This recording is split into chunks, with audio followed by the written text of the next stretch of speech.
World War II saw some of the darkest chapters in human history, with concentration and extermination camps spread all across Europe. When people think of such places, they often think of Auschwitz or Treblinka in Nazi-occupied Poland. Yet one of the most brutal and horrifying camps existed not under the direct German control, but in the so-called independent state of Croatia, a fascist puppet state ruled by the Ustase movement. The camp was Jasenovac, often described as the Auschwitz of the Balkans, though it was unique in its methods and terrifying in its cruelty, and a camp, people say, much more crueler than Auschwitz. The independent state of Croatia was established in April 1941 after Nazi Germany and Fascist Italy invaded and dismantled Yugoslavia. The Ustase, a Croatian ultranationalist and fascist organisation led by Ante Pavelic, came to power under Axis protection. Their ideology was based on radical nationalism, Catholic extremism and violent racism. They sought to create a pure Croatian state by eliminating or forcibly assimilating ethnic and religious groups they considered undesirable. It was said by a witness of this period of time that people were captured like beasts, slaughtered, killed, thrown live into the abyss. Women, mothers with children, young women, girls and boys were thrown into pits. 6 full train carriages of women, mothers and girls, children under 10, were taken from Mostar and Kaplina into the Surmanshi station, where they were unloaded and taken into the hills, with live mothers and their children tossed down the cliffs. Everyone was tossed and killed. In the Klepsi parish, from the surrounding villages, 3,700 were killed. Poor souls, they were calm.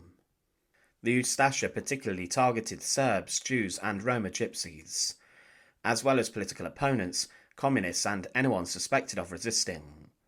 Their infamous policy towards the Serbs was summed up in a chilling slogan: 1/3 we will kill, 1/3 we will expel, and 1/3 we will convert to Catholicism.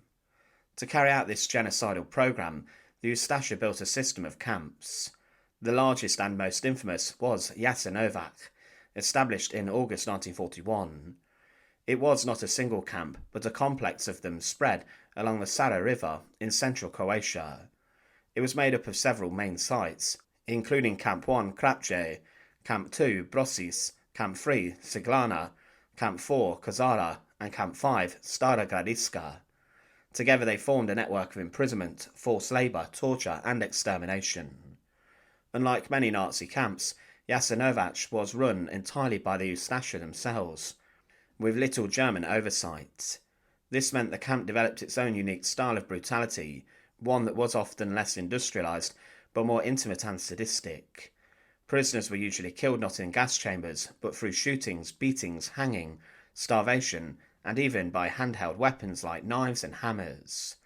Conditions in the camp were horrific from the start.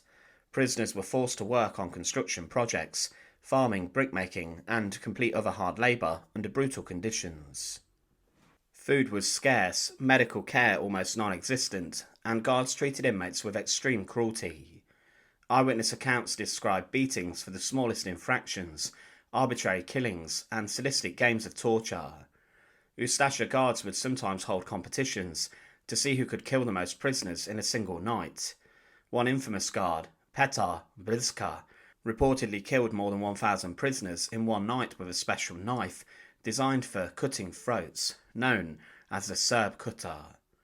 Whether or not the exact numbers are accurate, stories like this reflect the atmosphere of cruelty that resided inside Jasenovac. Children were not spared. At the Stara Gradiska section of the camp, thousands of women and children were held. Many were executed, while others died in starvation, disease and neglect. Accounts survive of children being thrown into the Sava River or killed in front of their mothers. The Roma community suffered especially. Entire families were transported to Jasenovac, where they were either worked to death or massacred upon arrival. Jews were rounded up and exterminated, though many Croatian Jews had already been deported to Nazi death camps. What set Jasenovac apart from other camps was the personal and brutal nature of the killings. Whereas Nazi camps like Auschwitz became infamous for their gas chambers, Jasenovac relied on direct violence. Prisoners were slaughtered with knives, axes, hammers and other crude weapons. Mass shootings were also common. Survivors record guards treating executions almost as entertainment. Victims were sometimes forced to sing patriotic songs or mock prayers before they were killed. Mass graves were dug along the riverbanks, where bodies were dumped, often while still alive. The brutality was so extreme that some Germans and Italian observers themselves responsible for immense atrocities elsewhere were shocked by what they saw. Reports sent back to Berlin noted the savagery of the Ustase and how their methods risked causing unrest even amongst local populations. The living conditions were truly terrible. The prisoners were systematically slaughtered, being given hardly any food. There was also a general lack of water, and prisoners were forced to drink from the local river. Inside of the camp, the barracks were poor and were very overcrowded, with disease spreading quickly. Prisoners were also made weak by the 11 hours of hard labour they were forced to do. If a prisoner could not keep up, they would be executed or butchered by the guards. There was also no toilets, and human waste overflowed everywhere, and the prisoners also lived in fear of death constantly. Despite the horror, there were instances of resistance. A few daring escape attempts took place, the most famous being in April 1945, just before the camp was dismantled. Around 600 prisoners attempted a breakout. Only about 80 managed to escape, but they lived to tell the story of Jasenovac to the world. Within the camp, prisoners sometimes sabotaged work, hid food, or tried to keep each other alive through solidarity. The survival testimonies owe much to these acts of quiet resistance. It was said of Jasenovac that, when I entered the room, I had something to see. One victim was lying with his head in feces. The other children in urine were lying on top of each other. I approached one of the girls with the intention of lifting her out of the pool of dirt, and she looked at me as if smiling. She was already dead. One 10-year-old boy was standing by the wall because he could not sit down. Out of him hung his gut covered in flies. The exact number of victims at Jasenovac remains debated. Estimates range from 80,000 to 100,000, though some earlier Yugoslav accounts put the number higher, closer to 700,000. Modern scholars tend to agree on the lower figure, but even at that scale, Jasenovac stands as one of the largest sites of mass murder in Europe during the war. The victims were predominantly Serbs, but also tens of thousands of Roma, Jews and anti-fascist Croats and Bosniaks. It was a place where all ethnicities, religion and political beliefs could seal a person's fate. By 1944 to 1945, as the Axis position crumbled, the Ustase began dismantling the camp to cover their crimes. Buildings were destroyed, documents burned and mass graves concealed. Yet the evidence of atrocities was impossible to erase. When partisan forces liberated the area in May 1945, they found a landscape of ruins, graves and only a handful of survivors.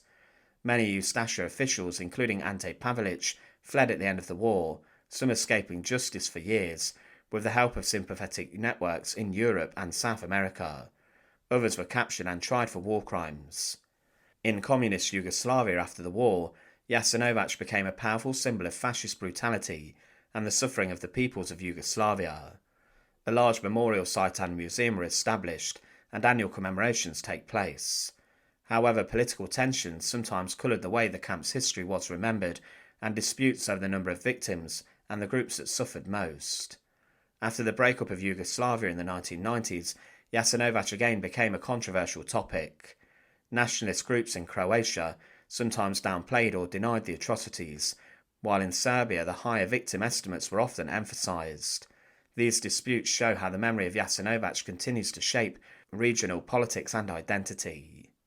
Today, Jasenovac is a reminder of the depths of human cruelty and the dangers of extreme ideology. It shows how ordinary people, empowered by radical nationalism and hate, can commit extraordinary atrocities. Thanks for watching. To support our channel, please make sure to subscribe, and once again, thank you so much for watching.